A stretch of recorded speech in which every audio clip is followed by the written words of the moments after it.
The following recorded program is sponsored by Democrats for Nixon. Good evening. I'm John Connelly. I'm a Democrat who, along with many of my fellow Democrats, has become convinced that it is in the best interest of this country to re-elect President Richard Nixon. Our support of the president does not involve in any way the campaigns of Democratic candidates who are running for state, local, and congressional offices across the nation. But when it comes to the presidency of the United States, when it comes to choosing the man who must lead us all through the next 4 challenging years, we cannot afford to settle for second best. We cannot afford to put party before country.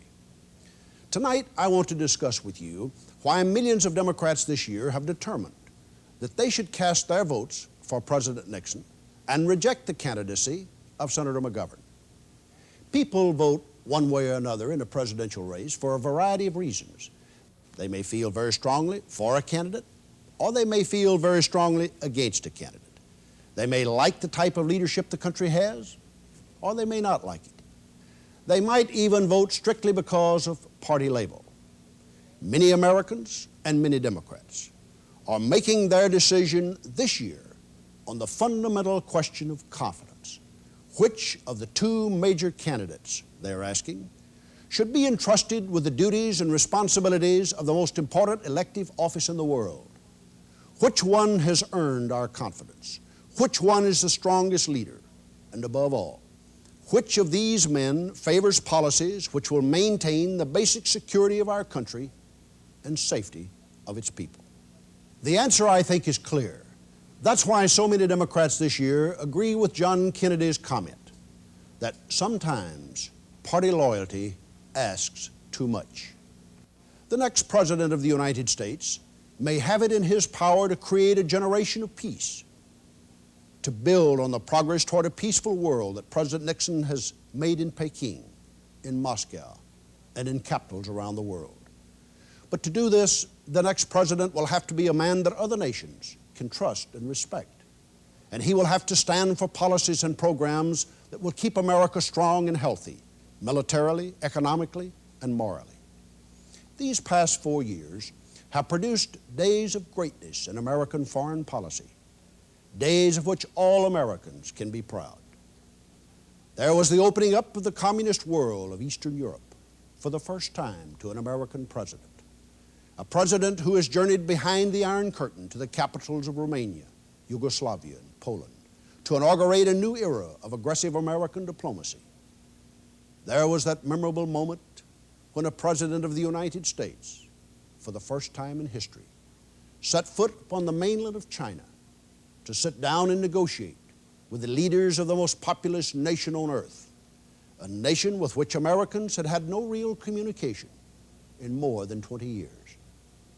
There was that day in the spring of this year when an American president, again for the first time in history, journeyed to the capital of the Soviet Union for a summit conference that has advanced the hope that our children can live in a more peaceful world than the one we have known. There was that moment in Moscow when the agreement was signed to control the nuclear arms race, the first step toward a dream of centuries that great nations might someday lay aside their arms and join together in the works of peace. Just a few days ago, the President signed that historic piece of paper that put the SALT agreements into effect.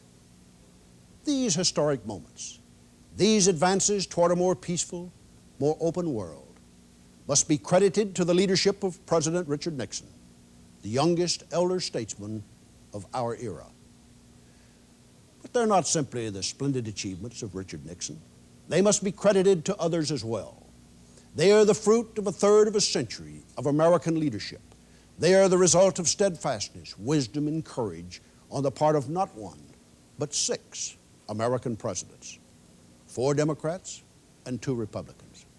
There was Franklin D. Roosevelt, who recognized that the United States could not survive isolated from the rest of the world, and that without our leadership, there was no hope of freedom for any man, anywhere. There was Harry S. Truman, who stood up to Joseph Stalin at the Berlin blockade in Turkey, Greece, and Western Europe. when there was no one else in the entire free world strong enough to face the threat to peace. There was Dwight D. Eisenhower, whose policies made America the unchallenged leader of the West and kept America the most powerful nation on earth. There was John F. Kennedy, who stood the test of Soviet ambitions in the Cuban Missile Crisis and proved again that a strong heart is the best safeguard against nuclear war. And there was Lyndon Johnson, who withstood the most bitter criticism, much of it from Senator McGovern himself and others within his own political party. He refused to abandon America's friends, whether in Europe, Asia, or the Middle East. So let's review that history in these brief observations on the differences between the two major presidential candidates this year. 5 American presidents, Roosevelt, Truman, Eisenhower, Kennedy, and Johnson, believed our country must have a strong defense if we were to have any hope of an enduring peace. President Nixon has kept us on that wise course. George McGovern has demonstrated that he will not. 5 American presidents gave people the world over the only beacon of hope for freedom and safety in the atomic age. President Nixon has kept that commitment, and George McGovern has demonstrated that he will not. 5 American presidents held fast to the belief that the United States should not become a second-class power. President Nixon has reconfirmed that basic principle of foreign policy, but George McGovern has demonstrated that he will not. 50 years ago, Woodrow Wilson knew what George McGovern has forgotten today. Woodrow Wilson said it best when he spoke these lines: "The isolation of the United States is at an end, not because we chose to go into the politics of the world, but because by the sheer genius of this people and the growth of our power, we have become a determining factor in the history of mankind." President Nixon knows that there's no security for America in a retreat from the world, and Senator McGovern does not. Let me give you a graphic example of this from a quarter century ago. In 1947, Democratic President Harry Truman called on Congress for economic and military assistance to help the government of Greece defend itself against Soviet-supported communist guerrillas and to prevent the nation of Turkey from falling prey to communist intimidation. That presidential decision, the Truman Doctrine, set the course of American foreign policy that exists to this day. In the House of Representatives, 287 Democrats and Republicans stood with President Truman to halt the advance of Stalinism into Central and Western Europe. This congressional record shows the men who joined hands on that crucial vote. John F. Kennedy, a 30-year-old freshman from Massachusetts, who went on to become President of the United States. Lyndon B. Johnson, a 38-year-old congressman from Texas, who went on to become President of the United States. And Richard Nixon, a 34-year-old freshman congressman from California, now President of the United States. That's what we mean when we speak of the great bipartisan tradition of American foreign policy. Now let's examine what George McGovern was saying in those critical years when a chaotic world was on the edge of freedom or the brink of tyranny, depending solely upon what the United States was able and willing to do. Here are George McGovern's words in a letter he wrote on the issue of aid to Greece a quarter century ago, at the time when Congressman Johnson, Kennedy, and Nixon were supporting the Truman Doctrine. I quote his words as he wrote them. U.S. military aid is flowing into Greece in an effort to prop up a decadent, reactionary monarchy, a feudal policy which we inherited from the British at a time when they had already realized its stupidity. If those words of George McGovern many years ago sound familiar to you, they should. While he's not known for consistency on many issues, Mr. McGovern has not changed his isolationist tune in 25 years. When American aid helps a country fight for its life against communism, George McGovern invariably says it's useless and stupid. George McGovern invariably claims it's wrong, even when history proves conclusively that it's right. And just as George McGovern was outside the mainstream of American foreign policy in the Democratic Party in those years, he is outside both of them today. In 1948, when millions of Democrats rallied to President Truman, Mr. McGovern rallied to the cause of Henry Wallace, the presidential candidate of a left-wing splinter party which believed America should ignore the communists and trust to their benevolence. While freedom was crumbling in Czechoslovakia, while Greece was being attacked, and while the Russians were moving to blockade West Berlin, George McGovern was denouncing those Americans who thought something should be done to stop it. This is what he wrote. Under the blinding light of the current Red Scare, we're going all out for nationalism, militarism, suspicion, and power politics. Do we realize that we only show our loss of faith in the American dream when we foolishly hope to stop communism with dollars and bombs? 25 years later, George McGovern chose as his presidential campaign slogan the entreaty to come home, America.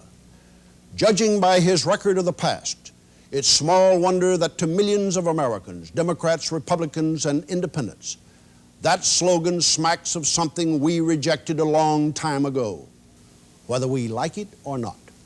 This country has responsibilities of leadership which cannot be cast away. The United States has not and cannot sound the trumpet of retreat. Mr. McGovern deserted the Democratic Party for Henry Wallace in 1948. And today he justifies that action by saying, and I quote him, "I liked what Wallace had to say about foreign policy. I still think he was essentially right." It's because of this kind of reasoning that Senator McGovern today offers America not consistency and continuity for her policies of national defense and international relations. He offers us instead a radical departure, grounded in some utopian view of the world totally divorced from reality. George McGovern would turn America away from what 6 presidents of the United States have helped to create. He would wrench American foreign policy out of the great traditions maintained by Roosevelt, Truman, Eisenhower, Kennedy, Johnson, and Richard Nixon. Before the American people take this drastic and dangerous step, let us consider what we're throwing away. Look at what a bipartisan American foreign policy has accomplished in 3 decades. We have defeated fascism and militarism on 2 sides of the world. We helped rebuild Western Europe from ashes to the point where today its nations are strong and free and vibrant. We held the line against communist aggression and expansion in Southern Europe and Korea and Vietnam. We have watched 60 new nations born out of the old colonial empires, and not one of them voluntarily chose the road to communism. We have seen Germany and Japan, once our bitter enemies, become strong and powerful friends. We have maintained a global environment in which foreign trade has grown to levels undreamed of, and nations and peoples have prospered as never before in history. We have helped to keep the global peace for more than a quarter of a century and prevented the nuclear holocaust that would have destroyed our world. We have maintained our vigilance and strength and watched the monolithic communist world split asunder. These are historic achievements, achievements that belong to 6 presidents and to neither political party. It is these historic achievements that I see today threatened by the policies recommended and advanced by George McGovern. Senator McGovern may have captured the machinery and nomination of the great Democratic Party, but he does not stand in its traditions, and he has not captured its heart. And before any Democrat pulls the lever for George McGovern, let him think of what he's voting for and what he's voting against. The differences between the defense and foreign policies of President Nixon and Senator McGovern are as night and day. Since President Nixon took office, the cost of the war to the American taxpayers has been cut more than 2/3. the level of American troops has been reduced from almost 550,000 to less than 39,000. And most important of all, American war casualties have been cut almost 100%. But my fellow Americans, we're not coming out of Vietnam a defeated nation with our tails between our legs, as some would have us do. Our men are coming home to the United States, having done their duty and done it well.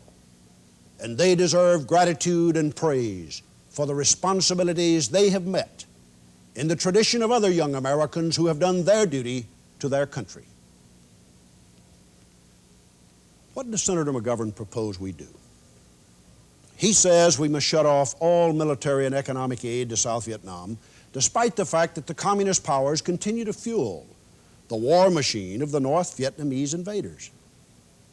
Senator McGovern calls the president of South Vietnam, and I quote, a despicable creature.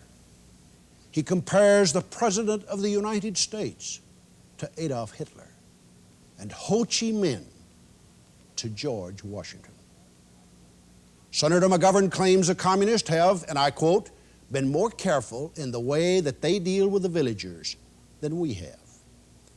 He claims that when the communist troops take over a town, that, and I again quote, they don't assassinate people, they set up a school and a road system and a tax system, unquote.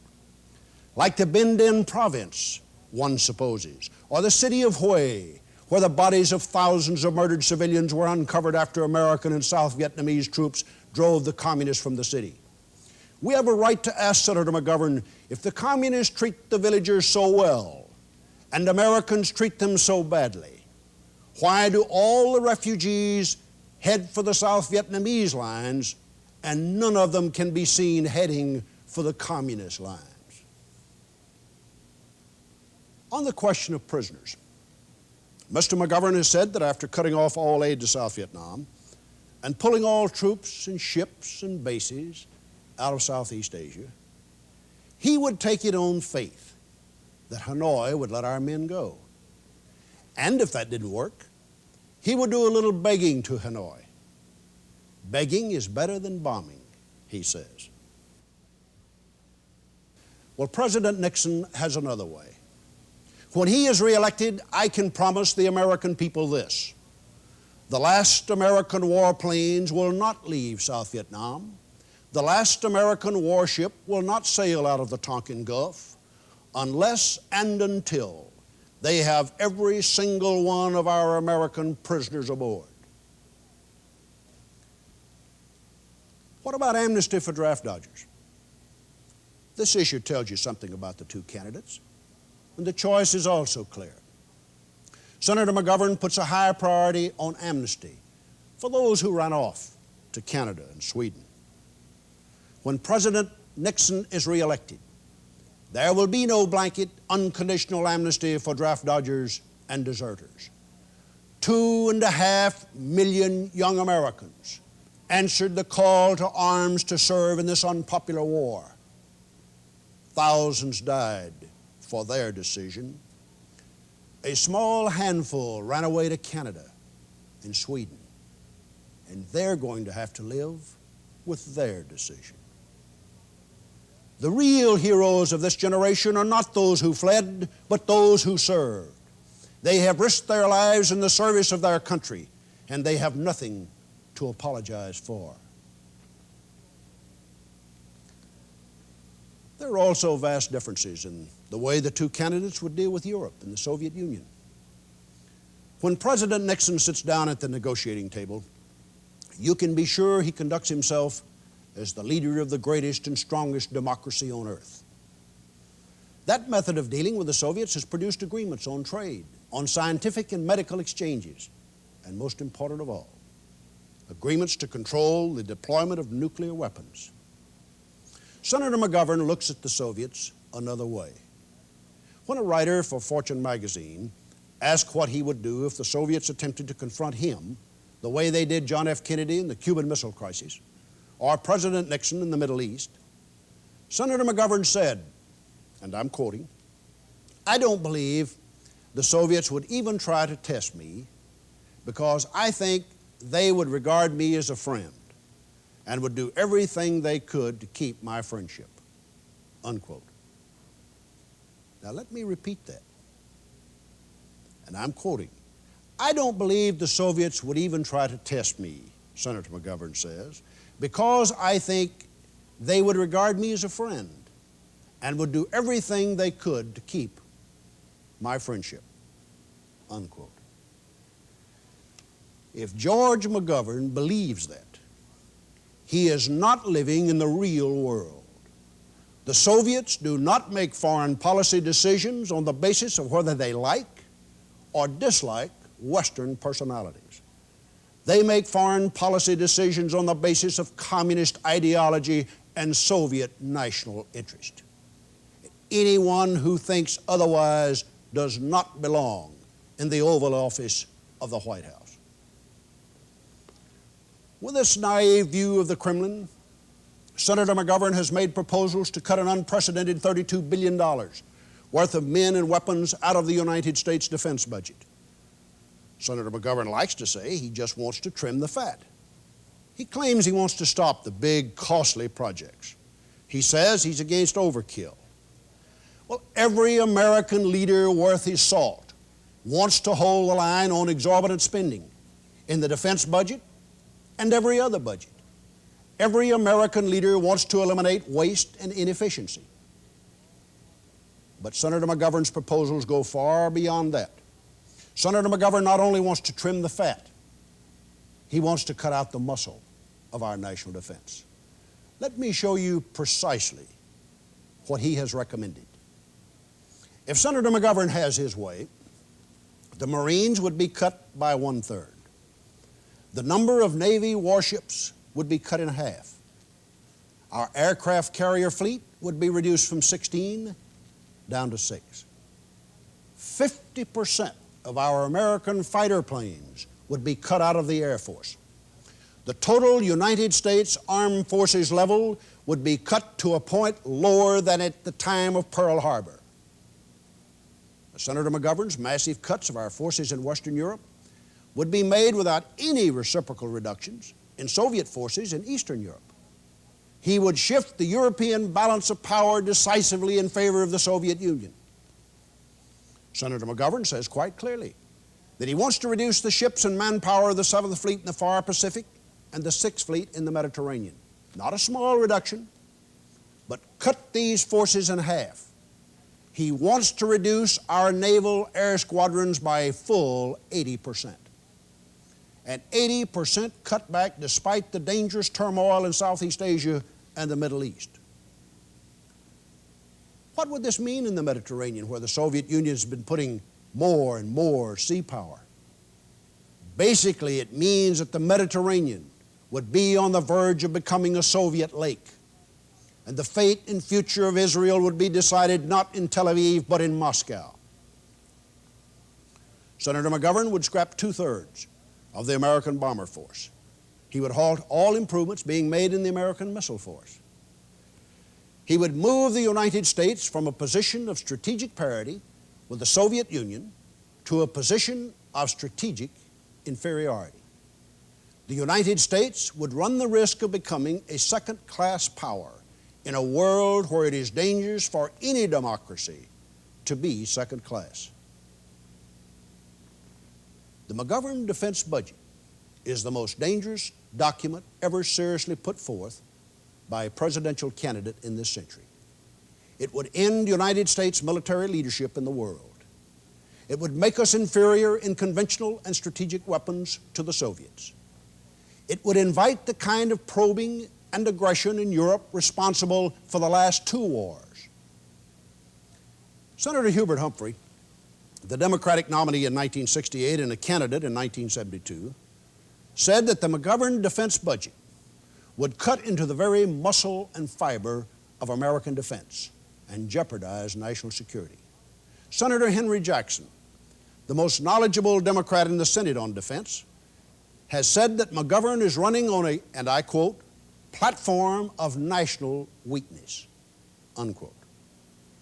Dean Rusk, Secretary of State in the last 2 administrations, has termed the McGovern defense budget, and I quote him, insane. What Mr. McGovern does not seem to understand is that a strong military posture and a vigorous diplomacy for peace are not in conflict with one another. They are two fingers of the same hand. The stronger this nation is, the greater the guarantee that the peace will be kept, as it has been kept between the Soviet Union and the United States for a quarter century. The weaker America becomes in relationship to our potential enemies, the greater the chance of war by miscalculation. Any student of this century should know that it has not been the strength of free nations that has been the cause of war. It has been their weakness, their lack of will, their lack of purpose.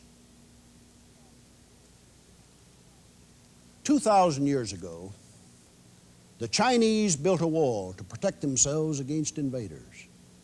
President Nixon stood on that wall earlier this year because it still exists as a great monument to man's creative genius.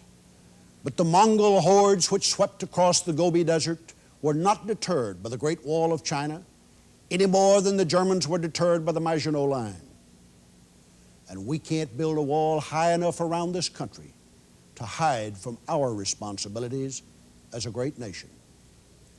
We live in a dangerous and troubled world, and our leaders must have the courage to face that danger and help resolve those bitter troubles. President Richard Nixon is the preeminent foreign policy leader of our time.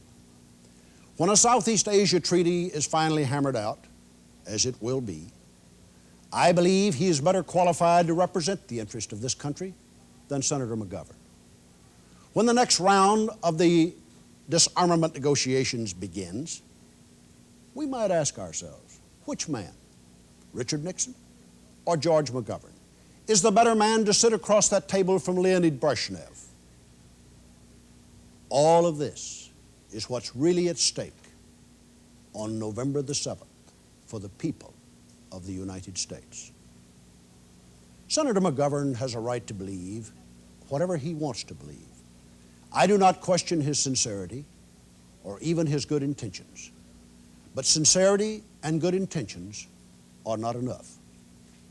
In 1956, Adlai Stevenson, who was running for president as a Democrat, said in a speech, "If the voters ever stop looking at the record and character of the candidates and look only at a party label, it will be a sad day for democracy." Well, November the 7th is not going to be a sad day for democracy. It's going to be a great day for America, because on that day the people of this country will reject George McGovern's call for retreat and reaffirm America's leadership in the world by re-electing Richard Nixon President of the United States. Thank you very much. The preceding recorded program was sponsored by Democrats for Nixon.